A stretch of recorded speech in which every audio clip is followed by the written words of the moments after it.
book will single-handedly throw you into a reading slump. If you like it, you like it. If you don't, I don't know what else to say to you.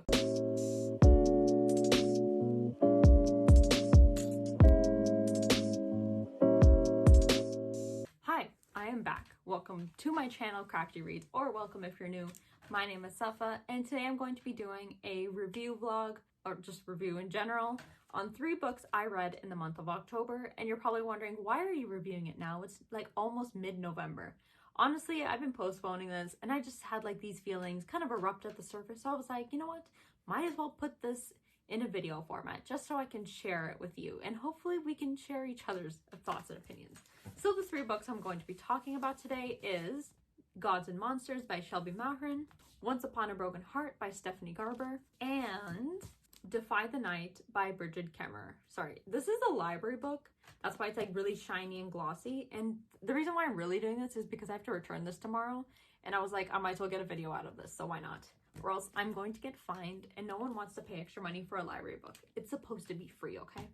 Okay, so this video will contain spoilers. If you have not read any of these, I would suggest, go read them. They're really great books. Some more than others, and you'll see why. So I'm going to start the spoiler section to all 3 books now. So the first book I'm going to be talking about here is Gods and Monsters by Shelby Mahran. Now, if you've been following my Instagram page, you would know I have a good amount of thoughts about this book. This is the 3rd and final book in the Serpent and Dove trilogy.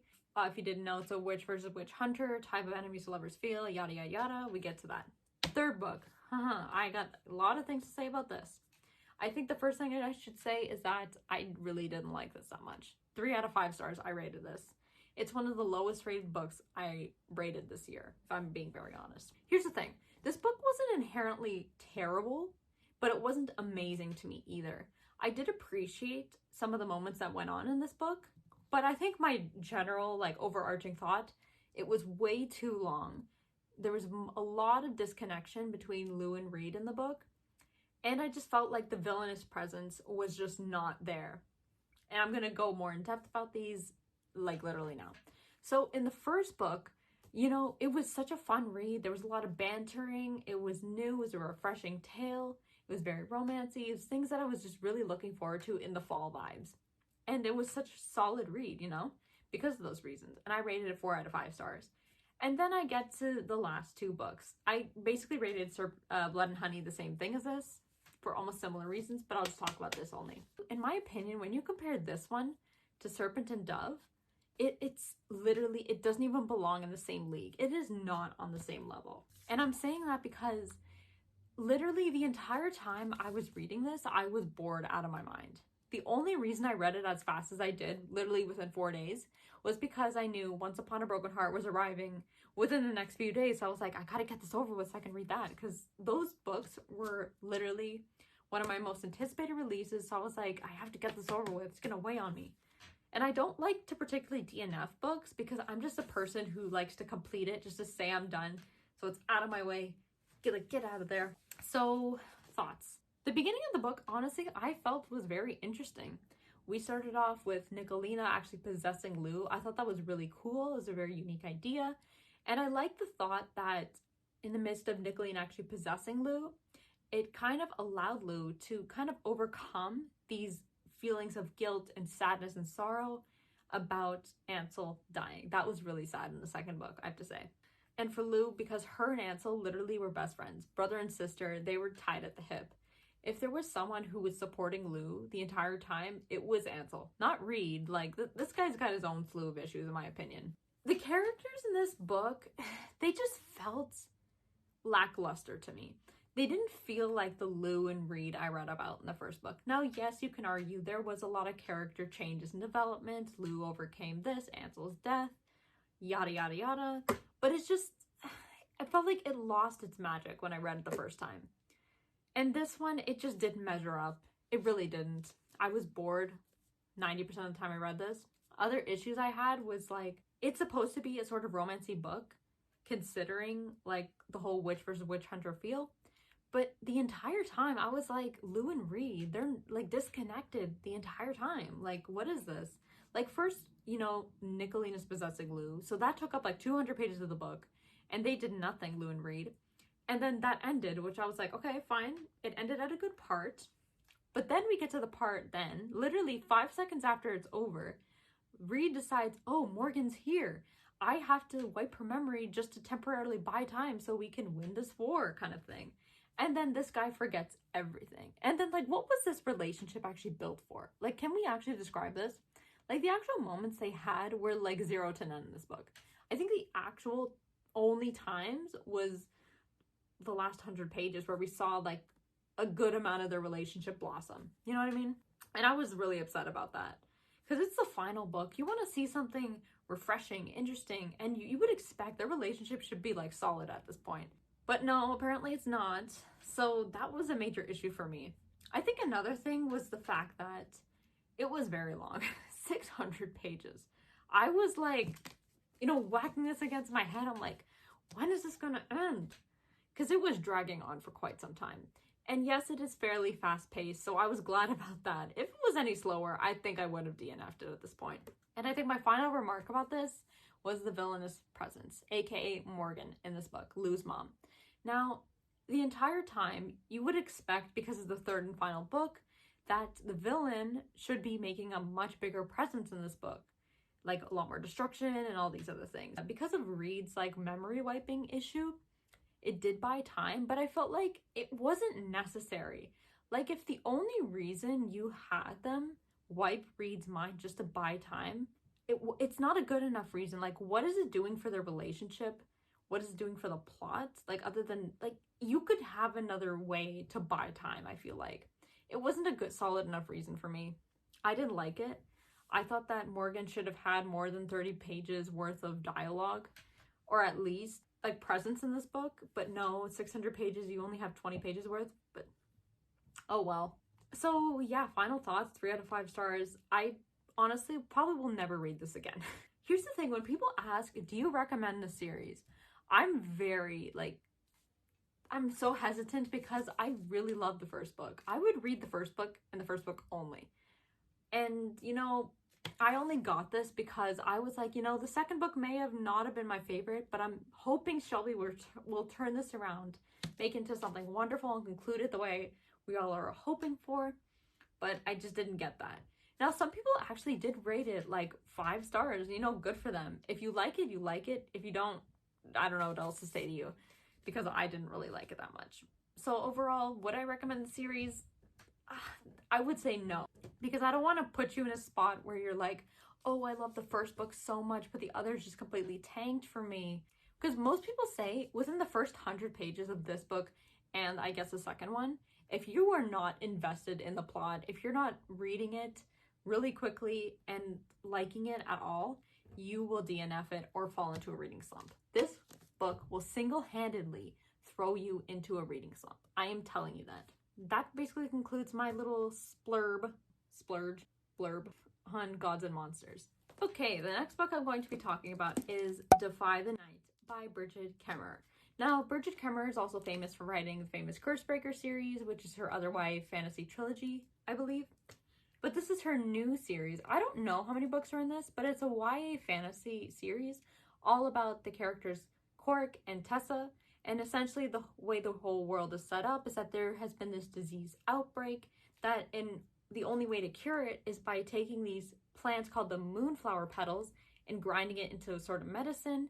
It will cure people of this disease. But the problem is only certain territories within the country of Kandala actually harvest and produce it. And because of that, there's a lot of exploitation of its cost. The distribution is very poor, allocation to the people who really need it, and greediness and all these, and violence and theft. It's so many problems within the world because of the production of this moonflower plant is so limited. And there's a lot of rebellions going on against the royal city because, you know, people aren't getting enough.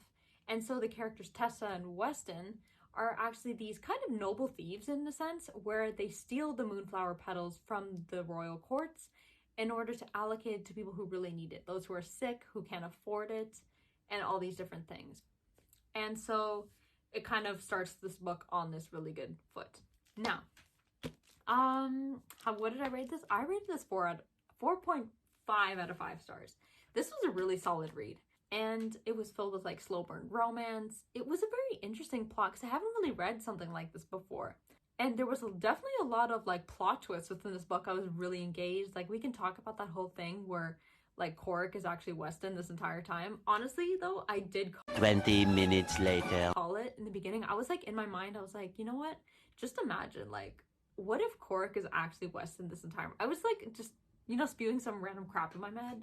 I was like, that would be hilarious. And then we find out he's actually Weston. And I was like, I totally guessed this. Like, I'm genius. I'm a genius. I did tab this along the way just because I just wanted to reference it when I talked to you about it. I like the romance. It was definitely slow burn. I like the fact that, you know, after Tessa kind of realized Korik is Weston, it wasn't this instant thing where she was just immediately drawn back to him. But I felt like they definitely developed their relationship better, where it was slower. She definitely wasn't instantly falling for him. It was a sense that they had to really focus on themselves, but also help each other at the same time in order to grow and become better people. Especially Korik, because he is technically the king's treasurer. Or no, the king's justice, his brother's sidekick, or he does all the dirty work. So he does a lot of the treasonous acts about the rebellions with the Moonflower plants, and it was definitely a little sad. So I also thought it was kind of sad how he was like almost checking in with the dungeons just to make sure Tessa wasn't caught all this time. And oh my god, holy crap. Can we talk about that part where after the scene where they announced they would double the guards to protect the plants, West went out and, you know, he told Tessa, you know, you stay here, I'll go get the plants. And then he never came back. But then when Tessa went to look for him, she found him on like the walls of the castle or whatever with daggers in his eyes. I was like, whoa, this is a YA book. This isn't like adult or new adult. And I was like thoroughly impressed, yet like almost disturbed. It was amazing though. I love that whole like unexpected, unpredictable plot twisty type of moment. Because I was like, is Weston really dead here? Like, what? Like, this can't happen. I thought this was supposed to drag out longer before we get to this kind of part. But then it was saved. I guess that, you know, he's Korik, yada, yada, yada. It was really good. Honestly, the characters, they were interesting. They weren't, like, by all means, like, amazing, super unique kind of characters, but they were fun to read about, especially Quint. Quint is, like, a fan favorite. He is basically, like, Korik's, like, kind of best friend. They grew up together. And what is he called? Oh, I forgot his role, but he's, like, let me look it up, because I completely forgot. 20 minutes later. I don't know. Okay, but yeah, I forgot. But Quint's a fan favorite in this book. And he's a funny guy. I like him. He's always like trying to help out Tessa and Korik at the same time and put him in good situations. Honestly, I felt, even though this is supposed to be a series, it felt like a standalone. Like the way it ended with them or like erupting flames and big explosion in the castle and them evacuating and then going back to stop this whole rebellion issue, and then they actually came to terms in a good enough place because the rebels trusted Tessa but not Korik or anyone else, and Tessa was like negotiating with them, trying to figure out a stable way they can both live in this kind of economy with this dire circumstances the way it is, and they settled that. And I was like, okay, you know, you could literally just end the book there. I don't need further explanation on like what's gonna happen, because honestly, like, I'm satisfied with where it left off. Will I pick it up if she does continue it with the next book? I might. I'm not against it. I'm just content with where it left off in general. So yeah, I think the culmination of the characters, the well-developed plot is very unique. The world system and like how like chaotic it is at this point was really well developed and concluded in the end. I felt like there was enough loose ends tied up at the end that you don't really need to continue it, but at the same time, I'm not against it. If she does, I'll probably pick it up at some point. Would I recommend this? Yes, I would. It is such a good book. It's such a fun read. It's like 450-ish pages, I think. 430, something like that. So you can definitely breeze by. The writing style is very unique. It's creative. I like it. It doesn't drag on long. It's very fast-paced. And yeah, that's it. Okay, now we're going to be talking about the third and final book on this list, which is Once Upon a Broken Heart by Stephanie Garber.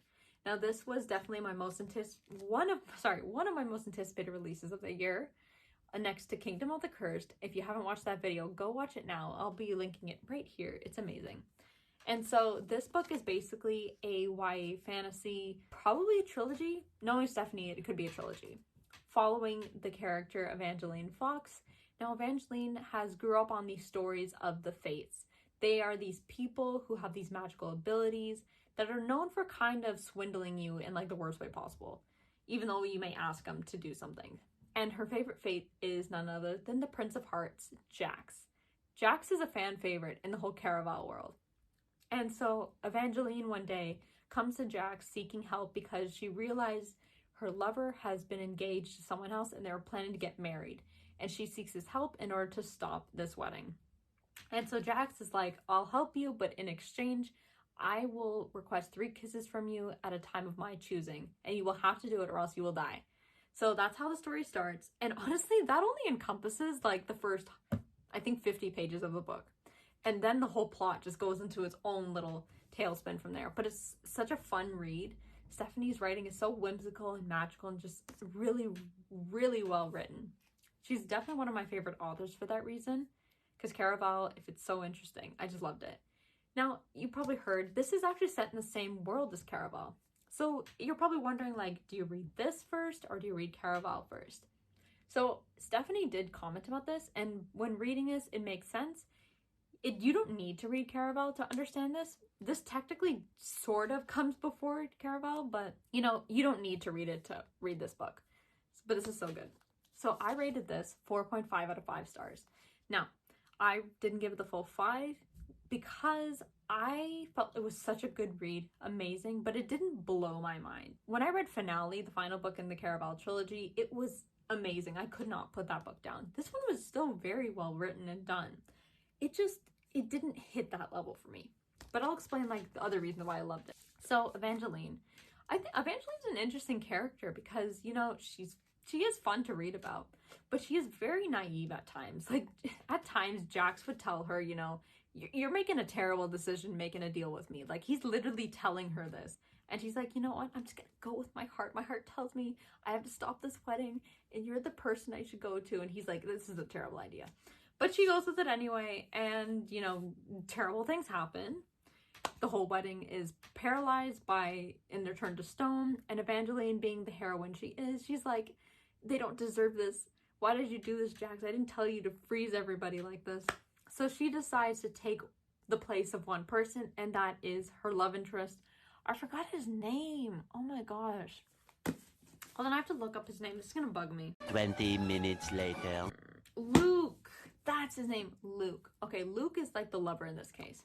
So Luke was technically engaged, her half-sister, like Marisol. But Marisol's like this really mysterious character this entire time, because Evangeline's like, it seems like she's plotting something behind the scenes, and it's like a whole bunch of hullabaloo going on. And even Jax is like, you know, your sister, she's definitely doing something behind, like, secretly. I think some other things I really enjoyed about this was definitely like the whole mystery aspect and like this intrigue about the arc and like the Valor's tale and all of that. That was so interesting to read about. I just love that whole idea of like mystery and like having a secret entrance that only certain people can do. And like, it reminds me of the Da Vinci Code. I watched the movie, not the book. And it was so interesting just to follow like how they unravel these secrets and what they led to. And it unlocks a certain treasure or a dungeon or like, you don't know. It's really interesting. And we're still wondering, you know, what does this have to do with Jax? Like, Jax is so invested in like the Valor's tale and like using Evangeline for this purpose, because we know she hears these voices that are telling her she could have opened that gate if she really wanted to. And so obviously this is implying she is involved in that bloodline because of her hair and the voices she's hearing. I think this entire time I was also confused, like, why is Jax's hair blue? Can someone please explain this? Because in Caraval, his hair was blonde the entire time. And that's how I envisioned him too. He was a blonde. And I liked him that way. And blue, it messed up with the whole aesthetic for me. You know, it's fine, but like, where's the blonde? I want to see the blonde back. And so we get to that point where we realized after that whole ordeal with Tella, you know, he dyed it because, I don't know why. He just dyed it because he felt like it. He needed a change of pace. So he did. And then what happened is that whole vampire situation where they went to ask, I forgot his name. the fates for help and where to find something. I forgot. Evangeline realized he was died, and then eventually it changed back, which was interesting. I like that it changed back.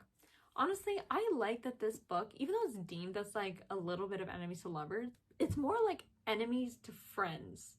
It doesn't go to like the lover stage, and I'm glad it's very slow burn, because Jax himself is a very mysterious and like character, because of like, we don't know what he wants all the time. Like, he is definitely that morally gray character who, like, I don't know, he's just very interesting that way, because you can never predict what he wants or what he, like, is doing something for good reasons or bad reasons. You just don't know. He just does it for himself. Like, he's very selfish in that aspect, but he's definitely the most interesting to read about because of that. And I like the fact, so that whole shocker at the end. Oh, no, hold on, sorry. I want to talk about the fact that I think it's pretty obvious Evangeline is his true love.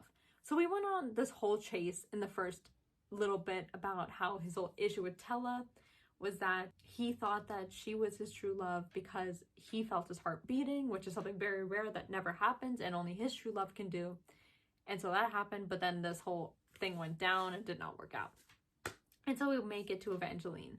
Now, there are definitely a lot of foreshadowing and hints placed at specific moments that definitely emphasize that she is. I would start off with the first thing, the tale about the archer and the fox. I mean, like, Evangeline Fox, A. The archer in this case, Prince of Hearts, you can allude to him being like Cupid. Cupid has a bow and arrow, aka the archer, so that alludes to them. Number 2 would be the fact that, that state where Evangeline found Apollo dead, and then he came back to console her, and then the girl, the other fate, Lala, she told him, you have to hold her and warm her up. And, this entire time they were talking about how Jax to the touch was very, very cold, because obviously if your heart's not beating, you're naturally not going to pump blood through your body. It's going to get cold. Little sciencey fact for you. Anyway, and it was said when he was holding Evangeline, she felt him was warm. And so that, his heart's beating again.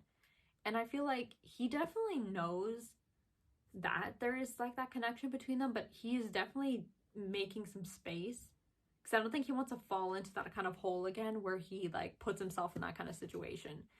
And then now let's talk about the ending, because Jax, like, why? I was rooting for you the entire time. We were expecting to see some change. Like, listen, I'm not particularly surprised he kind of betrayed Evangeline, but at the same time, I'm like, buddy, I was rooting for you. I wanted you to do better.